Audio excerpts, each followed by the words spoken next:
Good morning and welcome to my kitchen. It's time for another episode of our Italian series. Now today I've got two delicious recipes for you.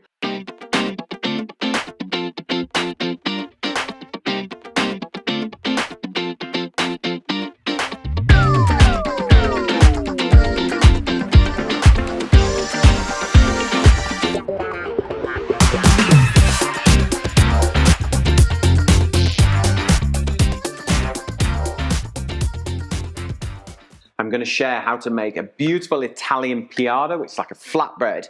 We're going to top that with some lovely fresh tomatoes, a little bit of basil, and then burrata. It's a wonderful cheese from Puglia, which is down near the heel of Italy. And it's almost like a mozzarella, but then they kind of hollow it out and they fill it with the curds and a little bit of cream and mix it all together. It is decadent. It is absolutely delicious. We love this recipe, don't we? Burrata is one of those absolute, you see it all over Instagram, all this lovely burrata cheese. So if you see it in the shops, get it. Right, so first of all, we're gonna start with a simple bread dough. Now I've shown you so many times how to do this, but we thought we'd drop it into the program so you can see how it's done.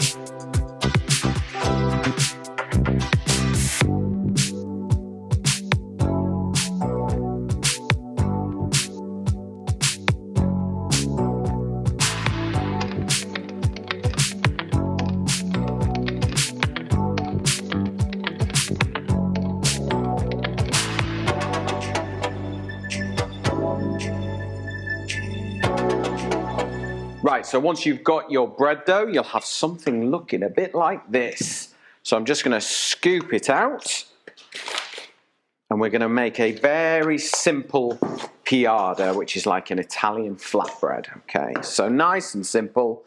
I'm going to get my non-stick pan on a medium heat because we're going to bake the bread in a pan. So just fold it over, just work it a little bit. Just going to stretch it out, fold it over itself, okay? This is a 500 gram batch. If you want the recipe for this flatbread, it'll be down the side here. If you want the full recipe, scan the QR code or visit petersidwell.com. You'll find it there. Okay, right. So this 500 gram batch will easily cut into 4. So it's kind of a bit like a pita bread, really. Somewhere between pita and pizza.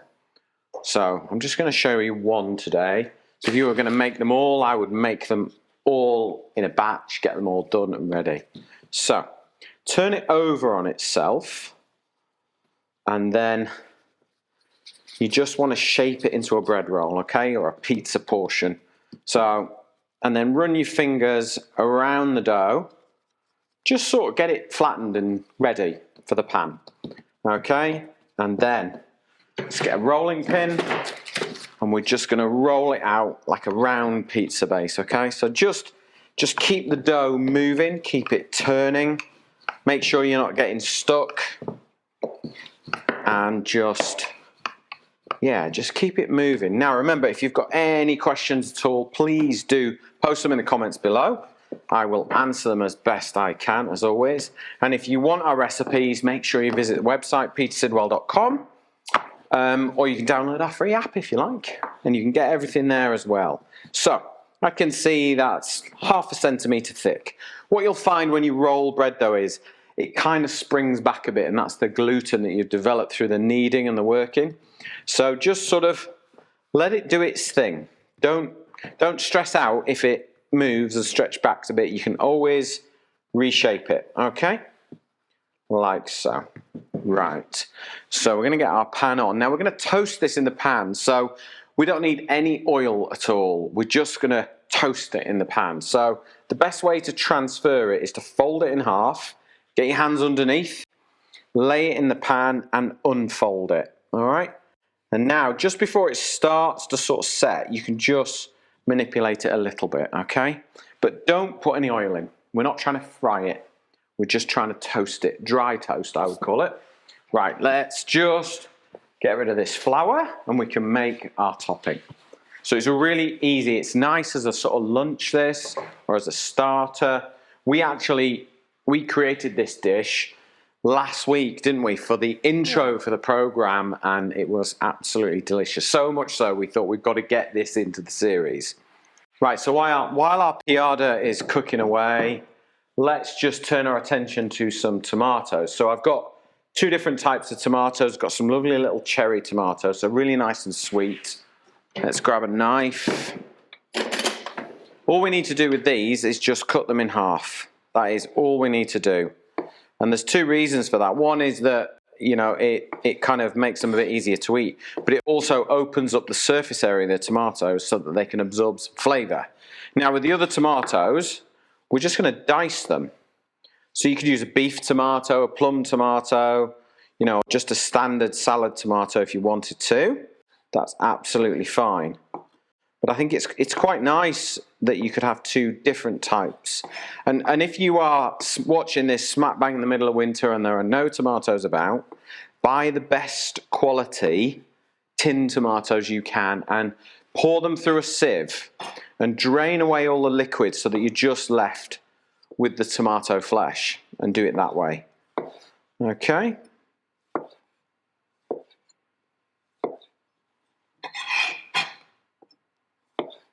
Burrata's one of your newfound things, isn't it? It is, yeah. Yeah, you like a burrata, don't you? The problem is when you open a burrata, you can't have half of it, can you? No. You've got to either eat it all or find someone to eat it with, because they are delicious. So, a little bit of red wine vinegar into the bottom. I would say there's about a tablespoon there. And then some extra virgin olive oil, 2/3. So with our dressing, we've got a third vinegar, 2/3 olive oil. That'll give you a nice sort of even, rounded dressing. A little bit of salt in there, a little bit of pepper. And that's it really. I'm not going to do too much to this because I want the tomatoes to really shine and really have a lovely combination of flavours with the burrata. Right, can you see this flatbread, Emily? Yeah. Do you see how it's puffing up? All those air pockets in there, and they're just toasting. Let me just have a little look underneath. You can see, look at that. That's toasted lovely. So I'm just going to turn that right down. Let's mix our tomatoes together. And then I'm just going to grab some basil here. Fresh basil and tomato. It's the perfect combination. Tomato, basil, mozzarella, burrata, whatever. You can't go wrong. Now, when you're chopping basil, don't chop it aggressively. Just really gently, just cut it, like super gentle. Like you're cutting through it, you're not chopping it. Or tear it with your hands. Because otherwise you will bruise it and it will go bitter quite quickly, and you really don't want that. What you want is those lovely delicate flavours. Now, you can see that bread is almost cooked. So lift your tomatoes and drain them off and just sit them on top, like so. Okay? So lots of nice fresh tomatoes. I mean, this is very much sort of inspired by pizza, really. It's tomato, it's basil, it's, you know, we cook burrata, it's a type of mozzarella, really. There we go, just sit that on there. And then we're just going to take a little gentle blowtorch, all right? Now, if you haven't got a blowtorch like mine, that's okay, don't worry. Just whack it straight under a preheated grill for about a minute, max. But I'm just going to scorch it with my blowtorch.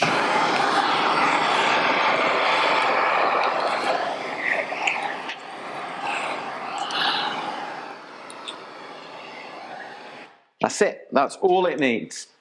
Because the bread is cooked up through the pan. It is 99% cooked, and you're just finishing it off with a little bit of fire. Any kind of blowtorch will do. And then we're on to our burrata. Okay, so they are very delicate.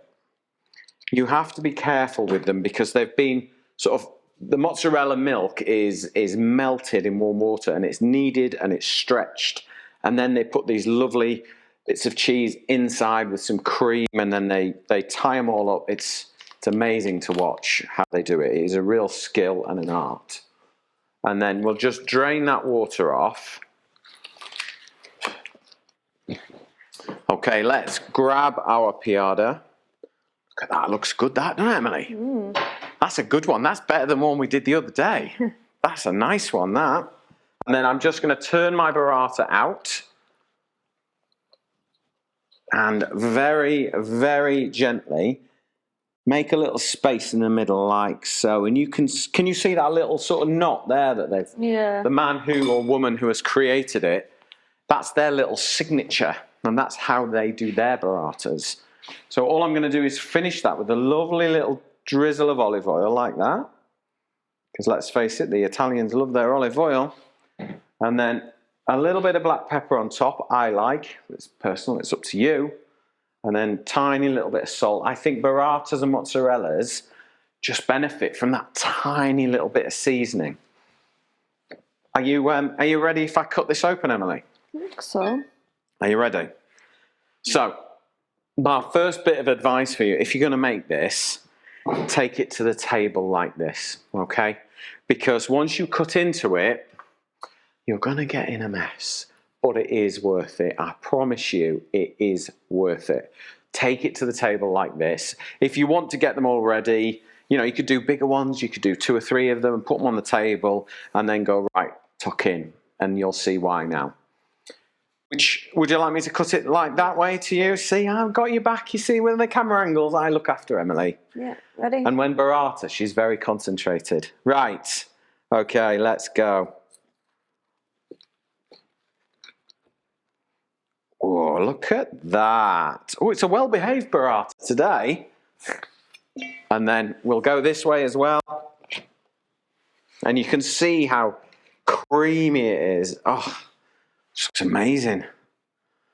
But there you go. That is how to make the most delicious tomato, basil, and burrata piada. It's a lot of words, that. If you want the recipe, scan the QR code along the bottom. It will take you to my website, petersidwell.com. If you have any questions at all about this recipe or the one I'm going to do in a minute, post them in the comments below and I will answer your questions. But thank you for watching this recipe. I'm going to be back in just a minute with the most incredible crostinis topped with homemade ricotta, courgettes, mint and lemon.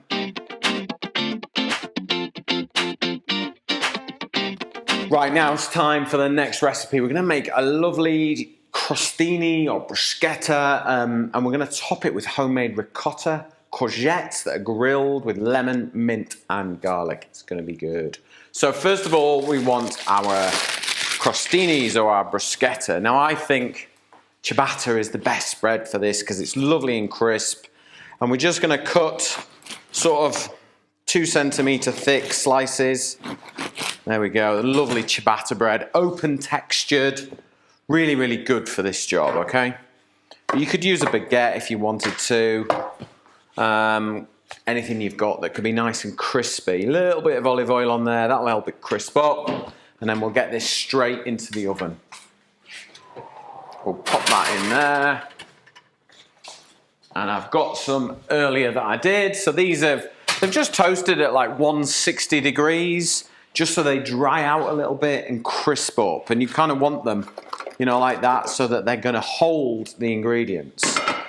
Right, so let's turn our attention to ricotta cheese. Now, ricotta is a fresh cheese, really simple to make. You could buy it in the supermarket if you like.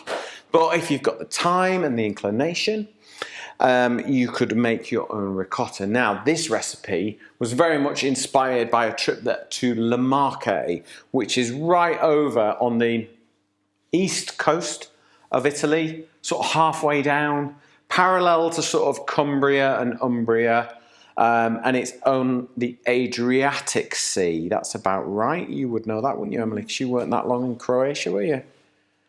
Croatia's the other side of the Adriatic. Yeah. I'm getting my geography right here. So you've got Italy, and then you've got the Adriatic Sea, which is the far side of Italy, and then you're into Croatia, aren't you, and all those countries that run all the way down to Greece, I'd like to say. Yeah. Yeah? Yeah. So. I didn't get my geography degree. GCSE, did you get yours? Just. Oh well, the onus is on you then, not me. You don't learn. Oh right. I actually really like geography, and I really like maps and atlases, and I love them. I love them. So what Carlos is going to do in this series is he's going to capture some Google Map footage so that you can actually see where we're talking about. So if you're thinking about booking your holidays next year, you can go there. Right. So let's get back to cooking because let's be honest, geography we're on thin ice. I'm not sure we're convincing you on our geography skills, but anyway. So I have got 4 pints of full fat milk in there. Okay? Now this recipe I've been making a long time, but I haven't done it in a while. And what you do is you warm up your full fat milk, and I cannot stress how important it is to have full fat milk.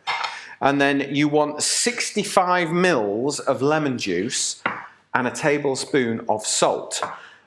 So what happens is when you add the lemon juice, it reacts with the fats and the solids in the milk and it separates. But you need to get it to 92 degrees Celsius, add the 65 mils of lemon juice and it will separate, okay? And that's when you get the curd and the whey. And the curd is going to be our cheese. And the whey you can pour onto your flower beds, and apparently it's full of really good stuff which will help your flowers grow or your vegetables. So there you go, we've gone cooking, geography and horticulture. Get me? Horticulture. Can't spell that word, so I can't use it. That's mine and Emily's rule in the office. If you can't spell it, well, it's my rule actually, isn't it? If you can't spell it, can't use it. All right, so... Right, there we go. We've got enough lemon juice there. Right, so we're going to add our salt. So it's really important. So we use induction hobs here. We've got it on like a medium to high heat. And with induction, you get a really nice even heat. And it heats only the footprint of your saucepan. So from an energy point of view, it's really good. And we also use cast aluminium pans as opposed to cast iron because they induct the heat so much quicker. And all I'm doing now is just really sort of slowly moving the milk around the pan so it doesn't catch and the heat is evenly distributing. Okay, so what we'll do is we'll get a thermometer and we'll have a look at what temperature we're at. So we're in. And we're at 41, 45, 46. So we're nearly at 50 degrees. So we're well past halfway, which is good. That's what we want. So while that's happening, let's get our courgettes ready. Okay, so courgettes. We're just going to take a Y peeler and I'm just going to press down quite heavy so we get a nice sort of thick peel. If you were peeling these, you would just skim it. But I'm pressing down so that I get a nice sort of slightly thicker ribbon. Okay? And that is literally all you need to do. You could use a knife if you wanted to, but I want these to cook quite quickly. I don't want to overcook them. So we're just going to use the Y peeler just to get lots of surface area. Okay? So it's super easy. You could whack these on the barbecue if you were doing this in the summer. So there's one. I'll just do another one.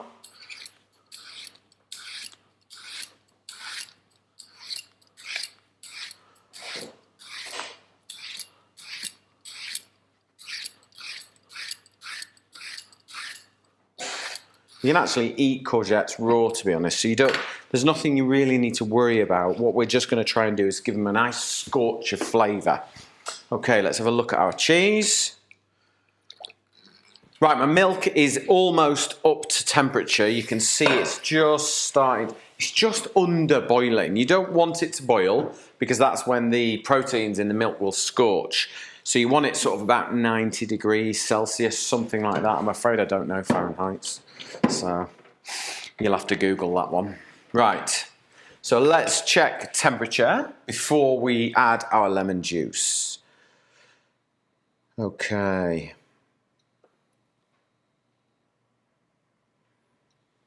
Real. Right, we're about there. Okay, so add your lemon juice to the milk and we're going to stir it and then leave it, okay? It's really important that you do that. So give it a stir, let the acidity react with the heat of the milk and it will separate. I mean, you can see, can you see that now, Emily? It's just starting to separate already, okay? And what we're going to do is we're going to let that cool for about 10 minutes and then we're going to transfer the milk solids. So these are the milk solids. We're going to transfer into this little cheese mold. Now, if you haven't got a cheese mold, use a sieve and line it with a blue J cloth that you've not used. Use a brand new one, treat yourself, yeah? And just pour it into there in a bowl and leave it for a couple of hours to set. And I'll show you what happens. So I shall move this out of the way. And what you end up with is this. And you can see that it's drained, the excess liquid is drained away, and we've now got, and I'll show you, we've got cheese. Okay? There you go. So that is pretty much what, like, lesson 1 in cheese making. Now, obviously, if you were going to like make your cheddars and your pecorinos and all that sort of stuff, you would have salted this and then you put it into an aging cave or whatever, and that's how you get the more mature cheeses. But this is fresh cheese. This is like make it and use it type cheese, okay? So what we're going to do is leave that to one side. Let's get our courgettes done. So what I want to do is just spread them out. And we're going to oil them up.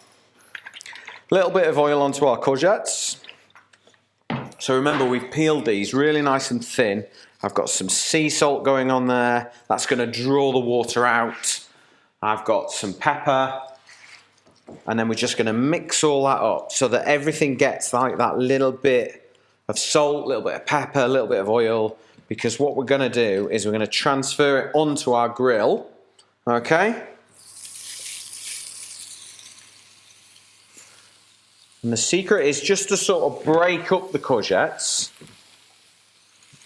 so there's a nice even layer on there, and then don't touch them, okay? Because we still want a little bit of crunch, but we want a little bit of scorched flavour. Because where we scorch them on the grill, that's where we'll get a nice little bit of flavour, a little bit more going on. Right, okay, so I'm just going to let those cook for a couple more minutes and that's pretty much it. So I've got my crostinis here, okay? Salty.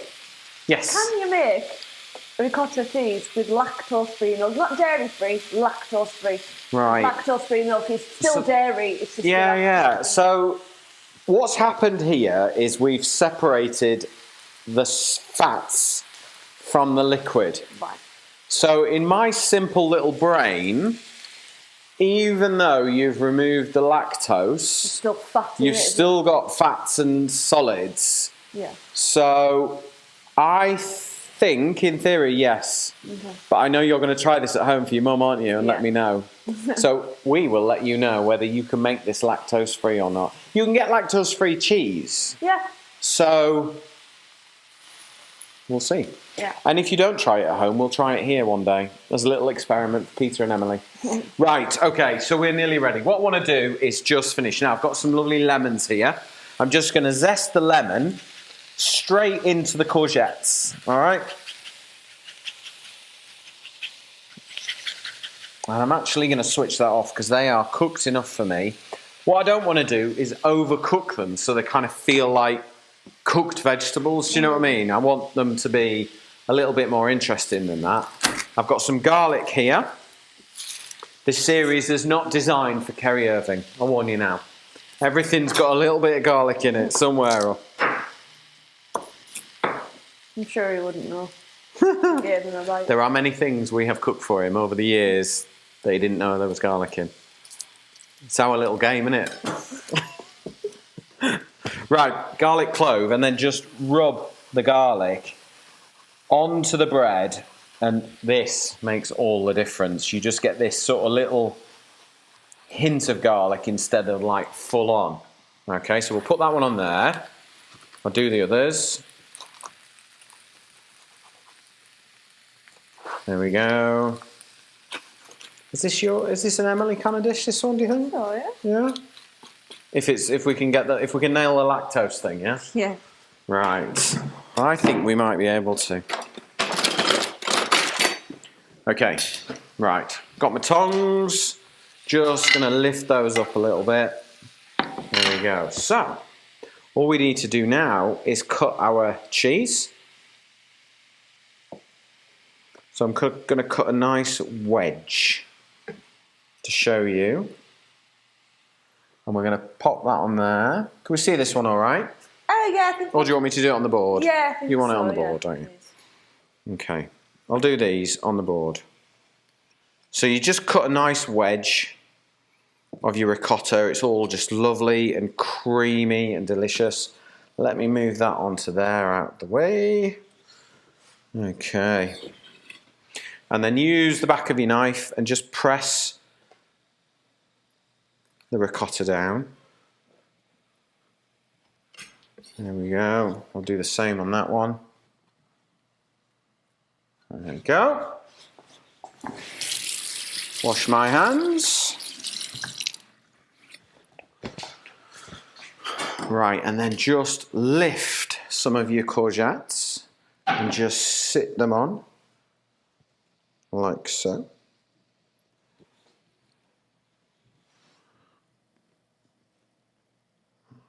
So they've still got a nice little bit of bite about them. We've taken the raw edge off them on the grill. We've given them a little bit of flavour. Okay, and if you've got a trusty blowtorch, just